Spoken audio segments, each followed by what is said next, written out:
Welcome in, everyone, to the Pack a Day podcast here on the Pack a Day podcast YouTube channel.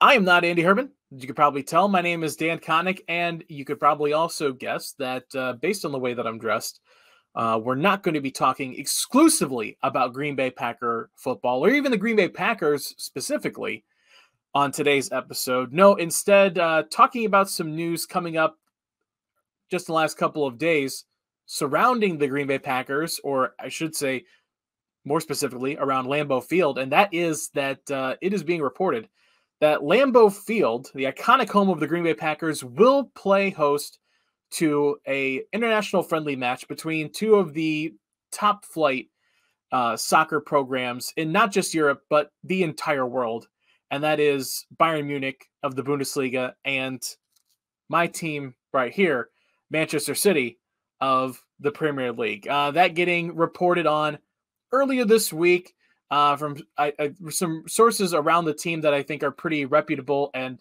in doing a little bit of digging myself, sounds like this is going to be happening, and it's really more so about trying to find dates and making the schedules work. But that is the news, that Lambeau Field will have a soccer match between, like I said, two of the top teams in all of the world of soccer, making their way to Green Bay, Wisconsin. That's pretty cool.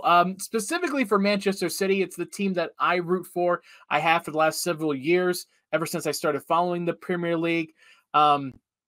This is pretty exciting for Man City fans because this is the first time that they'll be playing back in the United States since 2018, ironically, when they played Bayern Munich in Miami. Usually you see a lot of European teams on and off make trips around the world. They make international trips over the summer when they're not in the middle of their leagues, as kind of a, sort of an outreach program, and a way to spread awareness of the game, spread awareness of the team, grow the game around the world. It's surprising to say, as it's probably the most popular world game that we have, but still, usually you see a lot of European teams, they make trips over here to the United States.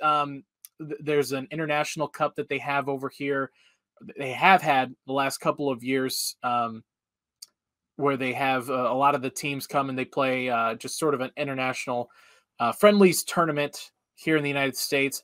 That hasn't happened the last 2 years thanks to the pandemic. But so this is pretty big deal for Man City to finally be making its way back over here to the United States, like I said, in almost about 4 years. Specifically for Man City, again, they're expected to play 2 games at least in the United States. One right now here in Green Bay, which is almost close to being confirmed. The other one being rumored to be played in Texas somewhere as well. Both of these teams, it's tricky to figure out the scheduling. And then that's why I say we're almost waiting on that, because with the way that the World Cup is set up this year, being played in November, both of these teams moving up the start of their respective league schedules in early August. Right now, it's being reported that this game at Lambeau would be around July 23rd, which is the second to last weekend of July. Thoughts are that it would be around the start of training camp, or at least kind of sync up, where you do a whole big thing of, the game, training camp, the owners meeting, make this a huge big thing at Green Bay. But that is kind of one of the things to keep an eye on, is when this game is actually going to be played. And not only that, but who would make the trip over for both of these teams. Because like I said, with the way that most of these, especially these top flight teams like Bayern Munich and Man City, it's not just their respective leagues that they play in, which usually start in about August, run through, April, May. You've also got, for these big teams, they play in something called the UEFA Champions League, which is an international competition between all of the European teams, and that runs up until June, even into the first week of July sometimes. So there's not a ton of off season for a lot of these top flight players. So it'll be interesting to see when this game actually gets scheduled if it gets scheduled, I don't want to say that it's official yet. We're still waiting on official reports that it's confirmed, but we are assuming that it is confirmed. And then so to wait on that date, it'll be sort of a juggling act to see when they decide to bring those teams over there, and not just when they decide to bring these teams over there, but who's going to make trips with both of these teams. Both of these teams, I mean, any top flight team in Europe or international really has, a long roster of players in their academies and their second tier leagues that they can pull up and play in different matches. And so, in the past, when we've seen Manchester City and some of these other teams come over here and play, some of the really big names don't make the trip or don't get a lot of playing time because they just need the time off. They're playing, for their home countries. They've been playing for, almost 10 months straight. And so that'll be another thing to keep an eye on as we get closer into this, is what kind of rosters we can expect from both teams to make their way over here. We probably won't see that until we get much, much closer to the event, as we'll kind of see how both teams sort of play out in the rest of their schedules. One thing I will say to note about Manchester City and their rosters, they're out of these two teams, they're the only one that has a American soccer player playing on their team. Zach Steffen, the goalkeeper for Manchester City, well, he's the backup Manchester City goalkeeper, is an American international playing abroad. And, for games like this that have a smaller impact on the team as a whole, not Premier League games usually, or at least not the top games, you don't see him in big matches. You see him in kind of these smaller ones where the team needs to kind of play backups, reserve guys for longer stretches.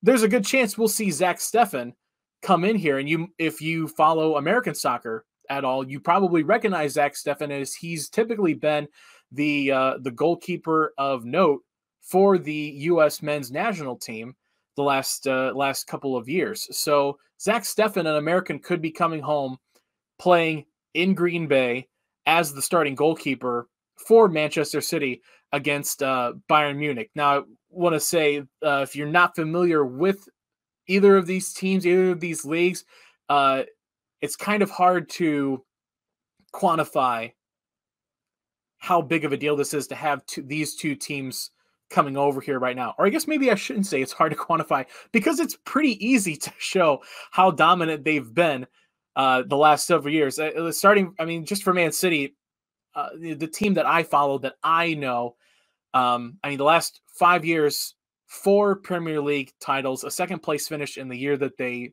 didn't win, 4 Carabao Cups, which is a different English soccer tournament that they have over there. The FA Cup, probably the second biggest trophy in England's English soccer that you could win, and then even recently, success all around the UEFA Champions League, and finally cracking the top 2, making it to the championship this past year. Didn't win against Chelsea, but still getting there.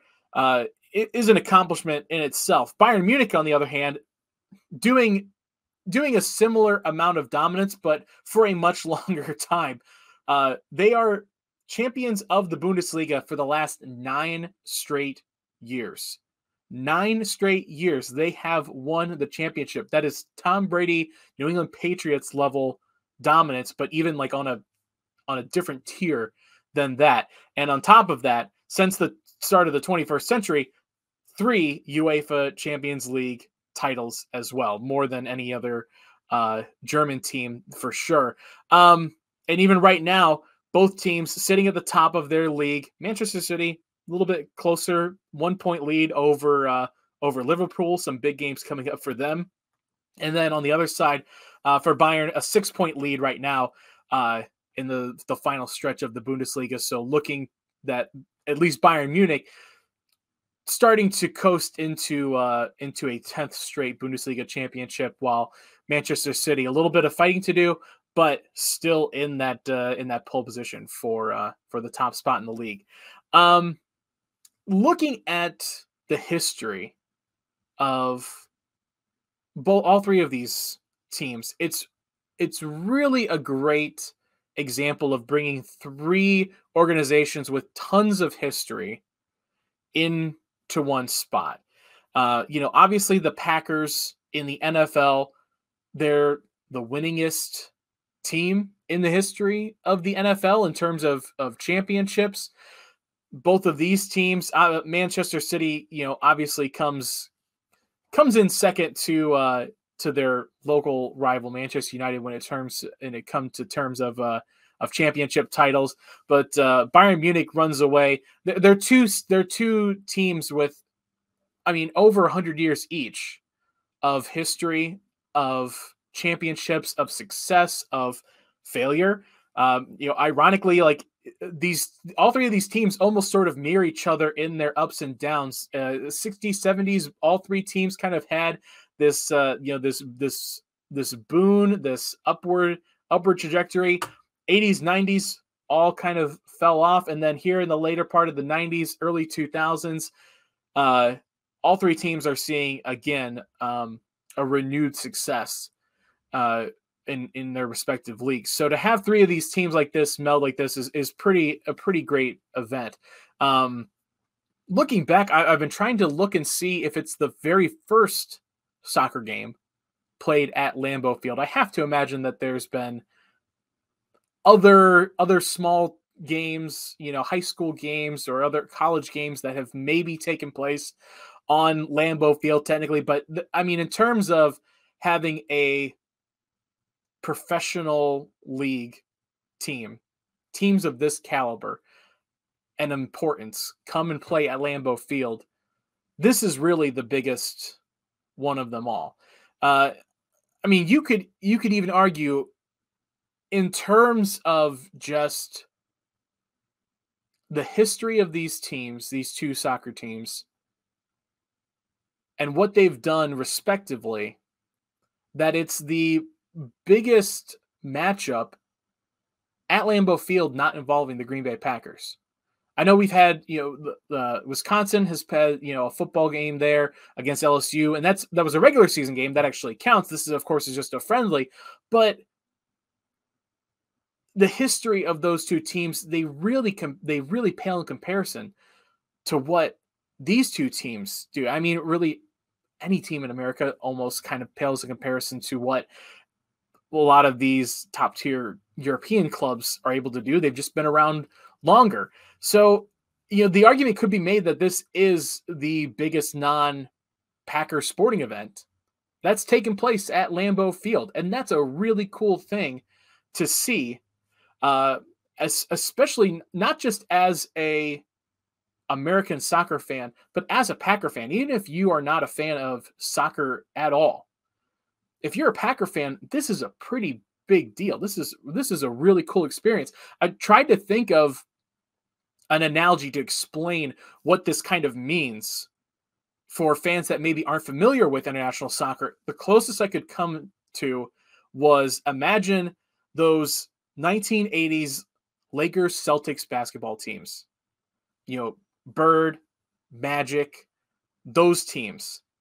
Imagine they decided to go play a friendly game, an exhibition game at Cameron Indoor Stadium at Duke. Two of the best teams of their sport in the entire world deciding to play an exhibition game in small town America at an iconic venue of the game. That's really what this is. It's that big of a deal.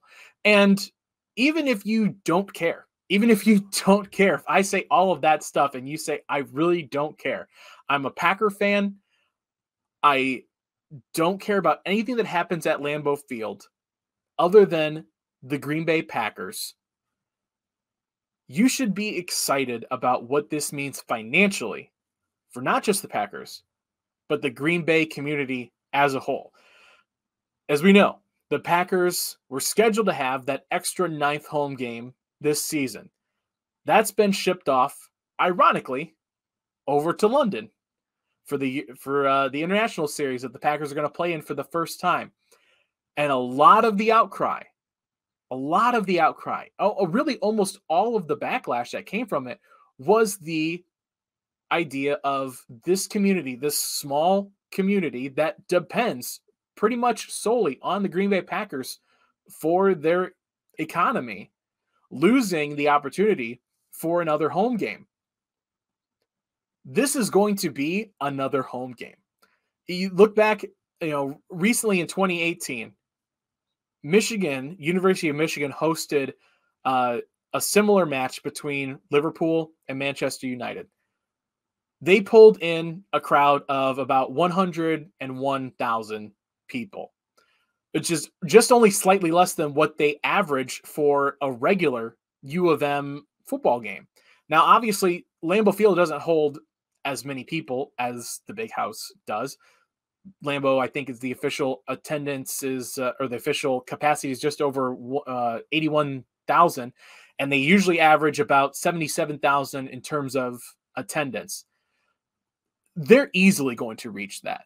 There's no chance that with the magnitude of these two teams coming back to the United States for the first time in almost 4 years, and not just that, but with Manchester City, the dominance that they've gone on the last couple of years has only increased their profile in America, in the world outside of just the English football league.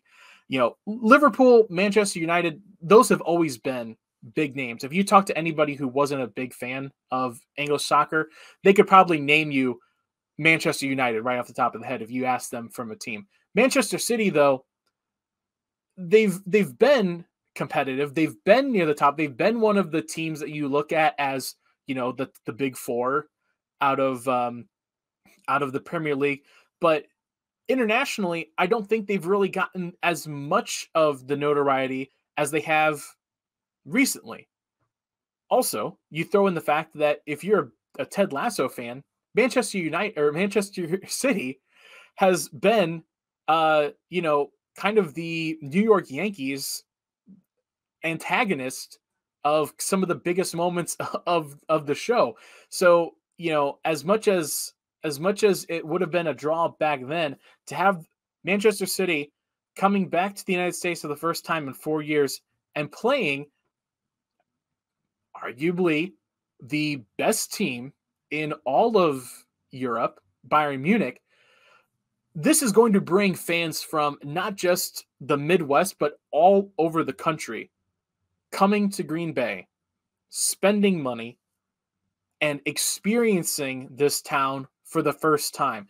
This is going to have the same impact as a regular season game, and it's going to happen in the middle of July. That is huge. That's huge for the town of Green Bay. So, again, when this gets reported and gets finalized, and we can talk with the team's representatives from Manchester City, from Bayern Munich, and talk more about this, we're going to do that because this is a big event. This is, like I said, the biggest thing for the Green Bay Packers outside of the Green Bay Packers. So hopefully, what I hope is, A, you're as excited about this as I am, and B, this does what it's intended, and that is for all of us here in America to experience what this league is like for all the people in these other countries that watch this consistently, and this is their life, this is their livelihood. And when you think about it that way, I hope that you also realize that this game is exactly why the Green Bay Packers wanted to play in England for so long. Because as we get to experience two historic franchises and their fans and their history coming to Green Bay, and we get to experience that in our city and our neck of the woods, our team is going as ambassadors to England. And they're getting fans in England a taste of what our culture is like here in Green Bay, in the Midwest, in the United States. So I hope that you realize the impact societally, economically, and just as a sports team, what this means to have a game like this at Lambeau Field. We'll be talking more about it once the reports become final again. I do want to take a second and thank Andy Herman for letting me come on and blast his airways with soccer talk for a good 20 minutes here. So thank you, Andy, for letting me do this. If you have not done so already, make sure that you're following us on Twitter at Pack-A-Day Podcast. Subscribe on the YouTube channel if you have not done so already. And, of course, check out the audio version of the podcast as well. Again, my name is Dan Kotnik. You can follow me on Twitter at DKAllTheWay if you are so inclined. Hope to be talking to you real soon again, more about the Green Bay Packers and this cool little partnership between two other historic football franchises. Until next time, everybody, go Pack Go, and come on, City!